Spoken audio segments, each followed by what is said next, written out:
Ilang bahay sa barangay San Jose sa Rodriguez, Rizal ang tumagilid at pinangangambahang tuluyan ng gumuho kasunod ng paghagupit ng habagat nitong nakarang linggo. At nang siyasatin, naubos na ang lupang kinatitirikan nito na dati palang sapa na daluyan ng tubig.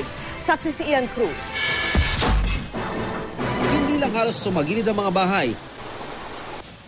Ang ikalawang palapag ng isang ito, bumaba at dumikit na sa kalsada. Aakalain mo ngang niyanig ng lindol ang Block 12 ng Montalban Heights sa barangay San Jose, Rodriguez, Rizal.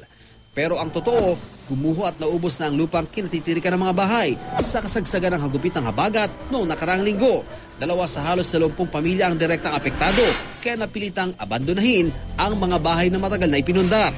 Una po, nagka-crack-crack lang sa loob ng bahay. Tapos, nung gabi na, alas 9 ng gabi, doon na po sila bumigay. Ilang kapitbahay na rin nila ang nagsisunuran na lumikas sa pangambang bahay naman nila ang gumuho. Pero si Mang Antonio, problemado at hindi raw maiwan ang pinaghirapang tahanan. Pangarapan namin, umuuga na to. Bakit po hindi pa ako kayo lumipat muna? Yun nga ang problema namin kung saan kami lilipat. Ayon sa mga matagal na nakatira rito, ang kalsada at bahagi ng ilang bahay sa bloke ay dati raw daluyan ng tubig. Ito po dito, sapa ito. Nagtaka lang ako bakit ginawa ang kalsada. Kasi simple, ang tubig kahit na bakuran mo yan ng malalim na siminto o matibay, pag yan ng maliit na butas dadaanan ng tubig, lalaki yun. Lalo na ito galing sa bundok.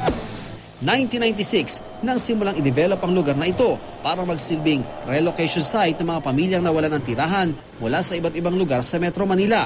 Pero sa proseso, natabunan daw ang sapa na dinadaluyan ng tubig mula sa mga kabundukang pumapalibot sa Montalban Heights.